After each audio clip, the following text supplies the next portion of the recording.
Em instantes, Noticiário Tortuga, o informativo do agro que mostra para o produtor o que há de melhor na pecuária do Brasil.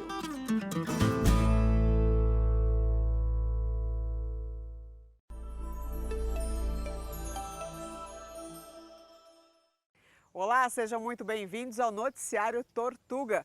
Destacamos hoje perspectivas do agro para 2022 e o trabalho do Instituto Biológico de São Paulo em prol da bovinocultura de corte e de leite. Logo depois da vinheta.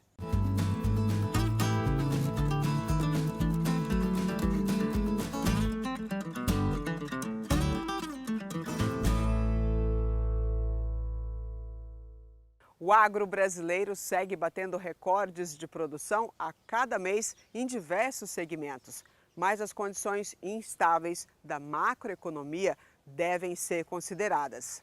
Os produtores rurais precisam ficar atentos para planejar os investimentos e manter a viabilidade financeira dos seus negócios. O economista do ISAI, Escola de Negócios, Carlos Magno Bittencourt, foi entrevistado pelo repórter Cairo Rodrigues. Isso mesmo, Márcia. E estamos aqui agora com o professor Carlos, que fala conosco direto de Curitiba, lá no Paraná. Bem-vindo aqui ao programa Noticiário Tortuga. Obrigado, Cairo. A gente que agradece pela sua participação. E hoje, professor, a gente está falando aqui um pouco sobre o agronegócio, como que o produtor pode já começar a criar aí suas estratégias, o seu planejamento aí para o próximo ano, para 2022. E eu queria que a gente falasse sobre esse cenário. O que o produtor pode aprender com esses 2 últimos anos aí que a gente passou, em que a gente passou por uma pandemia, vários problemas, uma volatilidade aí do mercado, mas mesmo assim o agronegócio, o arroba do boi subindo, o preço do insumo também, mas a margem de lucro se manteve. O que o produtor, qual o cenário que o produtor pode criar aí para esse próximo ano? E na questão da agropecuária, nós temos uma série de condicionantes que nós devemos considerar. Uma que o nosso produto ele é exportado, ele tem uma inserção global. E no momento em que nós passamos por uma pandemia, o Brasil não foi uma ilha. O mundo inteiro sofreu com essa pandemia, todos foram impactados em doses talvez distintas, mas todos sofreram com isso, então foi um grande aprendizado. E diante desse fato, nós temos que saber nos adaptarmos, tivemos que nos adaptar, continuamos nos adaptando, mas com a chegada da vacina, o efeito da pandemia foi atenuado. E logo, logo a gente pretende que a Organização Mundial da Saúde retire esse aspecto, essa condição de uma situação pandêmica no nível global. Mas as pessoas continuaram consumindo, ou seja, principalmente alimentação, continuaram se alimentando. Então, quais são as perspectivas que nós temos? Uma situação agora um pouco delicada em relação à China, mas nós vamos suplantar essa situação. Nós vamos conseguir contornar diante de toda a estrutura sanitária e o cuidado sanitário que nós estamos no Brasil para garantir, então, a exportação das carnes, ou seja, um alimento principal que faz parte do prato de boa parte dos nossos consumidores no nível global. As culturas estão melhorando muito, não é? A soja, o milho, que faz parte da ração animal, também é um complemento para a ração animal, e isso também faz com que, então, a gente tenha essa vantagem competitiva, esse diferencial. E com isso nós vamos conseguir, então, manter esses contratos, né? E ampliar também. O importante é isso, é ampliar os mercados no cenário global, porque o Brasil possui essa fartura que tem uma bacia hidrográfica, terras agricultáveis, terras férteis, e uma área de pasto também, com todo o cuidado, né, com toda a preservação, ali, a sustentabilidade ambiental, que faz uma diferença. Mas quando a gente olha agora aqui para o mercado interno, e a gente pode falar aí de produções, por exemplo, como o leite, que não tem uma grande quantidade assim relevante aí no número para exportação, como que isso vai se manter? Qual olhar o produtor pode ter para esse cenário? Se nós olharmos os últimos 12 meses, o leite, por exemplo, longa-vida, que faz parte do cafezinho da manhã, subiu 0,67%. Mas lembrando também que é importante o consumo interno do leite, né? O Brasil hoje ele precisa desse suprimento interno aqui, precisa suprir a sua demanda, as suas necessidades internamente, e claro que também há espaço para o mercado internacional. Então, a inserção também, a penetração, e nós vendemos, colocarmos esse produto. Claro que tudo isso depende de uma estrutura em que a produtividade, né, e que o ganho também do pecuarista seja favorável, a fim de que ele possa vender, colocar esse leite no exterior. E temos que olhar também o comportamento cambial, né? Ou seja, o comportamento da moeda estrangeira, que é o dólar, que é o padrão para as trocas internacionais. A partir do momento em que nós elevamos a taxa de juros aqui dentro, a taxa Selic, a taxa primária ou básica de juros, que hoje está em 6,25%. A última reunião do Copom, do Comitê de Política Monetária, ela foi elevada, então, de 5,25% para 6,25% ao ano. Então, à medida que nós aumentamos essa taxa de juros, também nós atraímos dólar para cá, para o Brasil. Esse fluxo de dólar faz, então, com que a moeda se mantenha estável. Essas são nuances, esses são aspectos, indicadores importantes para nós acompanharmos de perto. Quais são as preocupações que o produtor ele precisa deixar aí, ficar atento para ele não ter nenhuma surpresa? Uma coisa importante hoje é como ele se comporta, né, nesse cenário global.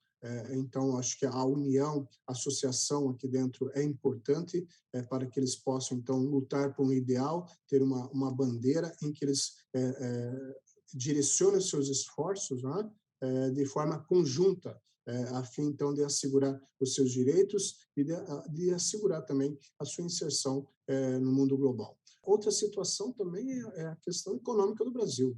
Então, o teto, né, estourar o teto dos gastos, essa semana nós estamos vendo essa preocupação aqui dentro, de aumentar os valores para o Auxílio Brasil e gerando uma instabilidade na política fiscal do Brasil. No cenário da própria situação dele, né, individual dele, isolada dele, é se preocupar com a produtividade, é produzir mais com menos recursos, né? Isso chama-se produtividade. E claro, aquele empenho dele, aquela dedicação dele, que ela é ímpar, né? Quando comparada ao mundo, nós temos então uma dedicação extrema do nosso produtor aqui dentro, e sempre lembrando que o agronegócio aqui é quem tem carregado o PIB do Brasil. O PIB do Brasil só não é pior, né, graças ao agronegócio, porque os outros setores têm demonstrado assim uma situação negativa. Claro que esse ano também é a expectativa de uma alta no PIB de 5,2%.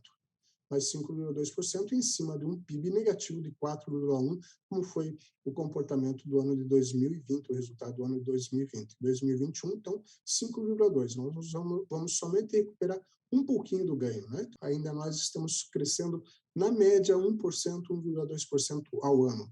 É pouquíssimo para o Brasil, que é um país continental, que tem toda uma estrutura produtiva, tem toda uma dedicação dos seus empresários, e o que tem nos atrapalhado é a política, né, e é a má vontade de alguns parlamentares de não apoiar e não levar à frente as reformas necessárias para o Brasil, para nós desatarmos esse nó, que principalmente em relação à infraestrutura, em relação à economia, reformas necessárias, né, para que o empresário possa, então, executar suas atividades sem tanta intervenção por parte do Estado. Por isso que a gente deve parabenizar sempre aqui e agradecer aos produtores rurais, porque eles não deixaram faltar alimento na mesa de ninguém aí mesmo diante desse momento que a gente passou e está passando, e continuam aí trabalhando e levando o sustento, levando o alimento para todos nós aí no dia a dia, né?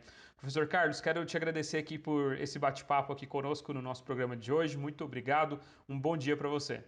Caio, muito obrigado, foi bom falar com você, foi bom falar com os seus espectadores, né? E estamos à disposição aí para sempre tentar trazer, né, alguns indicadores que possam atenuar essa crise pela qual nós passamos. Mas lembrando que nós, brasileiros, nós somos uma nação e somos cidadãos maiores que a crise. Muito obrigado. O Instituto Biológico de São Paulo desenvolve pesquisas e insumos que podem melhorar a qualidade e a sanidade dos produtos oriundos das cadeias que exploram rebanhos leiteiros e de corte. A pesquisadora Alessandra Nassar vem ao noticiário Tortuga explicar como os produtores podem acessar essas tecnologias. A entrevista é do Cairo Rodrigues. e vamos conversar sobre tecnologia no campo com a Alessandra de Castro. Bem-vinda aqui, Alessandra, ao programa Noticiário Tortuga. Eu agradeço o convite em nome da instituição e vamos conversar um pouquinho sobre sanidade. Alessandra, eu queria que a gente começasse falando aqui um pouquinho sobre como que o Instituto Biológico aí, ele vem trabalhando sempre em ferramentas aí que vão levar tecnologia para o campo e também segurança aí, tanto para os animais, para os produtores e também para os consumidores. Nós somos uma instituição pública ligada à Secretaria da Agricultura e Abastecimento do Estado de São Paulo, e o foco da instituição é garantir a sanidade do rebanho, tanto do rebanho, produção de leite quanto de carne. Então, aqui na instituição, a gente lida com diversos diagnósticos de enfermidades desses animais, né? E a gente atende principalmente nas doenças de programa nacional, que são estipuladas pelo Ministério da Agricultura, Pecuária e Abastecimento. E também, desses diagnósticos, 25 diagnósticos, a gente também tem a acreditação da CGE-CRIMetro, que é um órgão que nos dá confiabilidade dos nossos resultados. Então, a gente pode ter um certificado de excelência para os diagnósticos prestados dentro da instituição, né? Além de todos esses diagnósticos que a instituição estabelece, né, tem no seu diário oficial, aqui na página, na homepage da instituição, a gente também tem uma fábrica onde a gente produz insumos, né, para o diagnóstico de brucelose e tuberculose. São duas enfermidades super importantes que acometem tanto a cadeia leiteira quanto a cadeia de carne, tá, bovina.